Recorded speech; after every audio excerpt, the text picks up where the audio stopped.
নমস্কাৰ। সমূহ শিৱসাগৰবাসী ৰাইজলৈ মই দুটামান কথা ক'বলৈ বিচাৰিছোঁ।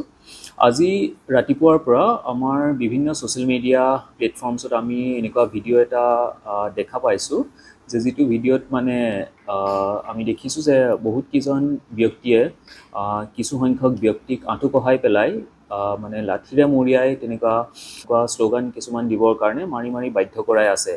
চ' এইটো ৰিলেটেড আমাৰ পুলিচতো তেনেকুৱা কমপ্লেইন হৈছে আৰু আমি এই কমপ্লেইনৰ ভিত্তিত প্ৰিলিমিনাৰী এনকুৱাৰীত এতিয়ালৈকে আগবাঢ়িছোঁ আৰু আগবাঢ়ি পেলাই আমি যিখিনি গম পাইছোঁ যে এই ভিডিঅ'টো আমাৰ শিৱসাগৰ বা নাজিৰাৰ নহয়। এই ভিডিঅ'টো হয়তো এতিয়ালৈকে গম পোৱা তথ্যৰ মতে পুৰণা ভিডিঅ' এটা ছ'চিয়েল মিডিয়াত চাৰ্কুলেট হৈ আছে। মই সমূহ শিৱসাগৰবাসী ৰাইজ আৰু অসমৰ ৰাইজক এইটোৱেই অনুৰোধ কৰিব বিচাৰিছোঁ যে এনেকুৱা যদি ভুল ভিডিঅ' বা ফল্ছ ভিডিঅ' ক'ৰবাত চাৰ্কুলেট হৈ আছে এইটো আপোনালোকে বিশ্বাস নকৰিব, কাৰণ এতিয়ালৈকে আমি যি প্ৰিলিমিনাৰী ইনভেষ্টিগেশ্যন কৰি গম পাইছোঁ তেনেকুৱা কোনো ঘটনা শিৱসাগৰত হোৱা নাই আৰু কোনোবা দুষ্ট চক্ৰই এনেকুৱা ভিডিঅ' প্ৰচাৰ কৰি যি আমাৰ কমিউনেল হাৰমনি এটা গোটেই শিৱসাগৰ ডিষ্ট্ৰিক্টতে চলি আছে সেইটো মানে বিপথে পৰিচালিত কৰিবৰ কাৰণে চেষ্টা কৰি আছে। সমগ্ৰ শিৱসাগৰবাসী ৰাইজক নমস্কাৰ জনাইছোঁ। যোৱা এক সপ্তাহত আপোনালোকে সকলোৱে দেখা পাইছে যে শিৱসাগৰত যোৱা এক সপ্তাহত সংবাদ মাধ্যমৰে আৰু ফেচবুকতে বেলেগ বেলেগ ধৰণৰ মানুহৰ অভিযোগ প্ৰকাশ পাইছে আৰু বিভিন্ন প্ৰান্তত প্ৰতিবাদ কাৰ্যসূচী কেইজনমান হাতত লৈছে।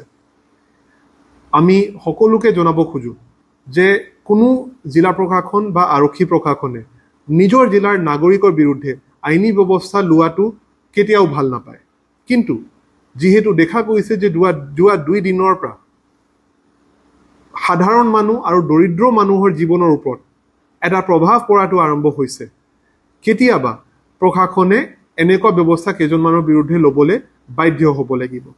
মই বিশেষকৈ শিৱসাগৰবাসী ৰাইজক ক'ব খুজিছোঁ যে আপোনালোকে অৰ্থনৈতিকভাৱে বা সামাজিকভাৱে আমাৰ সন্তুলন আৰু শান্তিটো যদি কোনোবা ভংগ কৰি আছে সেই বস্তুটো ইমিডিয়েটলি আপোনালোকে আৰক্ষী প্ৰশাসনক জনাব।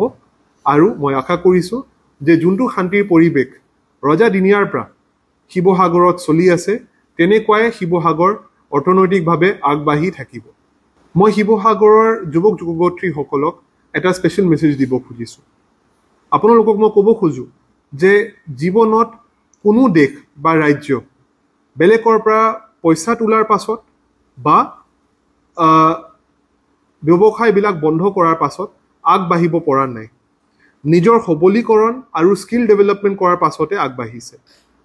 অহা দিনতে আপোনালোকে সকলোৱে নিজৰ ওপৰত গুৰুত্ব দিয়ক, যাতে অকল শিৱসাগৰতে নহয় কিন্তু গোটেই অসমত, গোটেই ভাৰতবৰ্ষত আৰু গোটেই পৃথিৱীতে আপোনাৰ টেলেণ্ট আৰু আপোনাৰ স্কিলৰ ডিমাণ্ড আহে।